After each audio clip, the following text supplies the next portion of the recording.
जुल्म फिर जुल्म है, बढ़ता है तो मिट जाता है। खून फिर खून है, टपकेगा तो जम जाएगा। नमस्कार, आदाब। लंतरानी न्यूज में आपका स्वागत है। देखिए आज की खास खबर।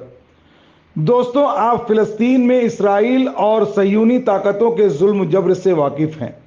आप ये भी जानते हैं कि फिलिस्तीन में औरतों, बच्चों और गजा के शहरियों पर बमबारी करके हजारों की तादाद में उन्हें शहीद कर दिया गया और आलमी इंसानी कवानीन की खुल्लम खुल्ला धज्जियां उड़ाई जा रही हैं। पूरी दुनिया इसराइल के इस जालिमाना कदम के खिलाफ सरापा एहतजाज बनी हुई है। दोस्तों, फरमान इलाही है कि एक मुसलमान दूसरे मुसलमान का भाई है, इसलिए अपने भाइयों के तई आप अपनी जिम्मेदारी महसूस करें। इसी जज्बे के तहत मुंबई सिटीजन फोरम मदनपुरा ने वादिये MCA मैदान में फिलिस्तीन की हिमायत में जलसा आम मुनक्किद किया, जिसमें जलसे के आखिर में फिलिस्तीन की आज़ादी और मजलूमीन के लिए दुआ हुई। मैं सोहेल अंसारी, देखते रहिए लंतरानी न्यूज़ लाइव। किसी की भी कोई लड़ाई हो सकती है। लड़ाई किसी जमीन की हो सकती है, किसी इलाके की हो सकती है, लेकिन ये लड़ाई मेरी मजहबी लड़ाई भी है। मैं मस्जिद अक्सा से दस्तबरदार नहीं हो सकता, नहीं हो सकता। अक्सा मेरी है। कहो, मैं कहूंगा लब्बैक लब्बैक, आप कहिएगा या अक्सा। लब्बैक लब्बैक लब्बैक लब्बैक। अक्सा मेरी है, मेरे आका की है, मेरे अंबियाओं की है। मैं अक्सा की इस लड़ाई को, आपको पता है, गाजा के गाजियों ने इस पूरी मुहिम का नाम क्या दे रखा है? इसका नाम दे रखा है फ्लड अक्सा, अक्सा का सैलाब।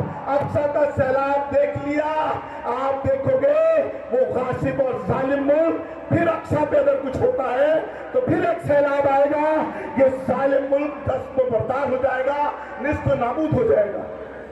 मैं समझता हूं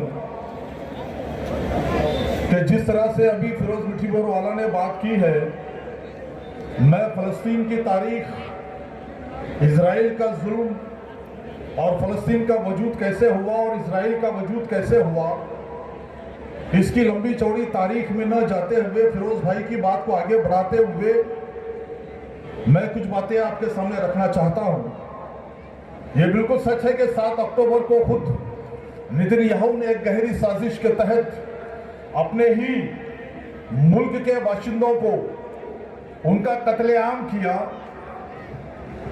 जैसे उन्होंने बताया कि नेतन्याहू के खिलाफ करप्शन के और साथ ही साथ जो इजराइल की जो न्याय व्यवस्था है, जुडिशरी है, वहां पर उन्होंने पार्लियामेंट में एक बिल पेश किया था ताकि पूरे सिस्टम को, जुडिशरी सिस्टम को वो अपने कंट्रोल में करना चाहते थे।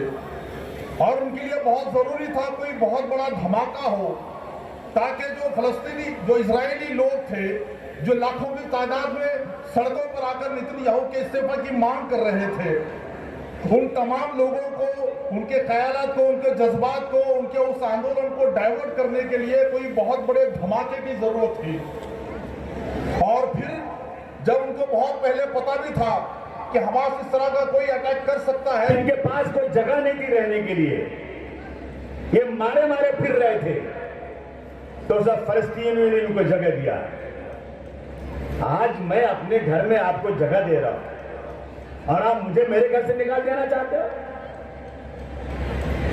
और ये यूनाइटेड नेशन जो बना, मैं समझता खत्म हो जाना चाहिए, कोई मतलब नहीं इसका है।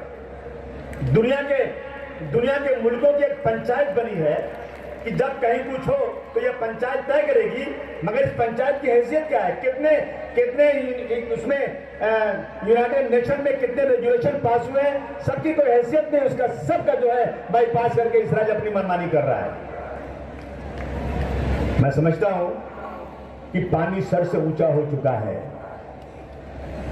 मेरा मुल्क जो है ना, पहले में एक शेर पढ़ते थे, सारे जहां से अच्छा हिंदुस्तान हमारा, हम बुलबुले हैं उसके ये गुलसिता हमारा। हम बुलबुले हैं, इसके मतलब बुलबुल। बागीचे में पहले बुलबुल चहचहाता रहा तो अच्छा लगता था, लेकिन अब बुलबुल नजर नहीं आ रहा, उसकी जगह उल्लू आ गया है। क्योंकि हॉस्पिटल्स में उन्होंने बम अटैक किया है, स्कूल में बम अटैक किया है, ऐसे एक भी जगह नहीं है कि जहां इजराइल ने हमारे लोगों को ईजा पहुंचने का काम नहीं किया, उनको किल करने का काम नहीं किया, उनको खत्म करने का नाम नहीं किया। तब इस सब मामले में भारत की राजनीति क्या होनी चाहिए? आपको मालूम है कि पहले शुरू में मोदी साहब ने इस पर कोई भी भूमिका नहीं ली। हम चाहते थे कि इमीडिएटली तुरंत ही भारत सरकार शांति का अमन करेगा, और जिस तरह से इसराइल का अटैक है, मैं समझ सकता हूँ कि शुरू में इसराइल का अटैक उसका उन्होंने निंदा नहीं की, लेकिन समर्थन किसी भी तरह नहीं करना चाहिए था। भारत की जो नींव परराष्ट्र धोरण जो है, फॉरेन पॉलिसी का जो नींव नेहरू जी ने डाली, उस नींव का मतलब यह है कि दुनिया का कोई भी सवाल युद्ध से हल नहीं होगा। बहुत लोगों को ये मालूम है कि इंडिया का रोल पूरे विश्व शांति में एक अमन पैदा करने का होता है, और इस वास्ते इजराइल ने जिस तरह को हमास की कत्ल करने का, किलिंग करने का काम किया, उसका समर्थन करने का कोई भी समर्थन नहीं हो सकता है। मेरे साथ मेरी एक पूरी टीम है, पूरी टीम ने मिलकर इस काम को किया, और अगर हमें और एक हफ्ता मिल जाता तो ये ग्राउंड छोटा पड़ जाता। वक्त मतलब ये सिर्फ एक हफ्ते की कोशिश में इस प्रोग्राम को किया गया है। हम मज़ीद वक्त इसलिए नहीं लगा सकते थे कि वहाँ जो हालात जानिब अल्लाह हो रहे हैं, वो अल्हम्दुलिल्लाह फ़लस्तीन की अब हिमायत की खबरें आ रही हैं। तो फ़लस्तीन की हिमायत की खबरों में इस प्रोग्राम का हो जाना। मुंबई सिटीजन फोरम जो यहाँ पे जो ये प्रोग्राम या एहतजाजी प्रोग्राम जो किया गया है, ये इसराइल के ख़िलाफ़ है, फ़लस्तीन की हिमायत में है, जुल्म के ख़िलाफ़ है, मजलूम के साथ में है। ये प्रोग्राम इसलिए रखा गया है, और मुंबई सिटीजन फोरम का हर फर्द, यहाँ पे रहने वाला हर इंसान, दुनिया में जालिम मजलूम का दर्द रखने वाला हर इंसान इस वक्त यहूदी इसराइल के ख़िलाफ़ है, फ़लस्तीन के साथ में है। और ये दर्द ही हमको यहाँ तक ले आया कि हम मुंबई सिटीजन फोरम के नाम पे यहाँ पे ये प्रोग्राम रखे हैं, और हमारी ये मांग है कि हिंदुस्तान शुरू से ही जालिमों के ख़िलाफ़ रहा है, मजलूम के साथ रहा है।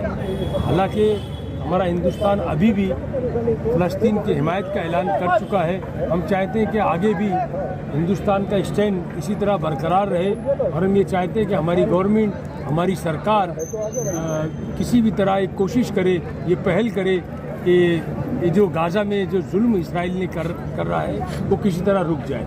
ये हमारी छोटी सी कोशिश है, और हमारी ये कोशिश जारी रहेगी जब तक गाज़ा पे जुल्म होता रहेगा। मुंबई सिटीजन फोरम इसी तरह से एहतजाज और फ़लस्तीन की हिमायत का ऐलान करता रहेगा। ये इंसानियत का तकाजा है, इसी में कोई मुसलमान का जो अखलाकी फ़र्ज भी है, और तमाम दुनिया के लोग, हर धर्म के लोग इस चीज़ की निंदा करते हैं, क्योंकि हर बात में हमने देखी है, जंग में सबसे ज़्यादा कत्ल भारत अगर होता है तो वो बच्चों का होता है, औरतों का होता है। आज हम देख रहे हैं कि वो स्कूल को टारगेट कर रहे हैं, वो हॉस्पिटलों को टारगेट कर रहे हैं, वो रेफ्यूजी कैंप्स को टारगेट कर रहे हैं। अरे जंग के भी हुसूल होते हैं, और जंग के हुसूलों में कोई पालन नहीं होता। तो ये जो कैंप है, पनाह लेने वाले जो कैंप है, उस पे बम बरसाए जा रहे हैं, अस्पतालों पे बम बरसाए जा रहे हैं, बच्चों की स्कूलों पे बम बरसाए जा रहे हैं।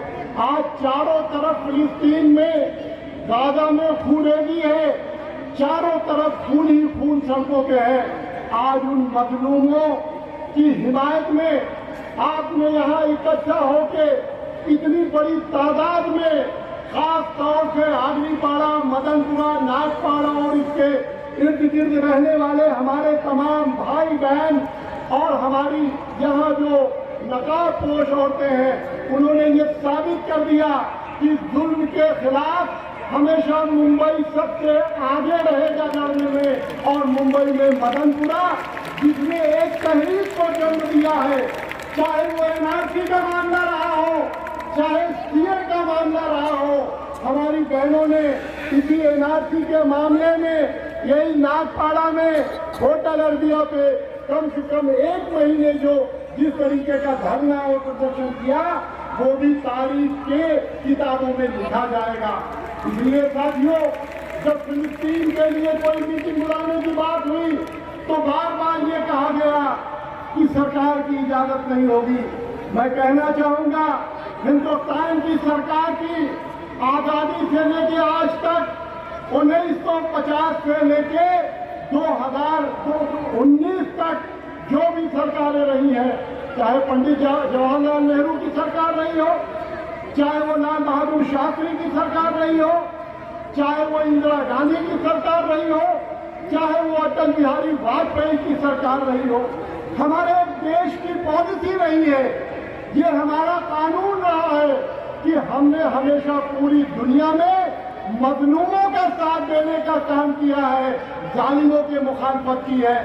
लेकिन 2023 में बदकिस्मती से ये पहली बार हुआ है कि हमास के हमले के 4 घंटे के बाद मुल्क के वजीर आजम ने मुल्क की फॉरेन पॉलिसी को एक किनारे करते हुए इजराइल के समर्थन में ट्वीट करने का काम किया।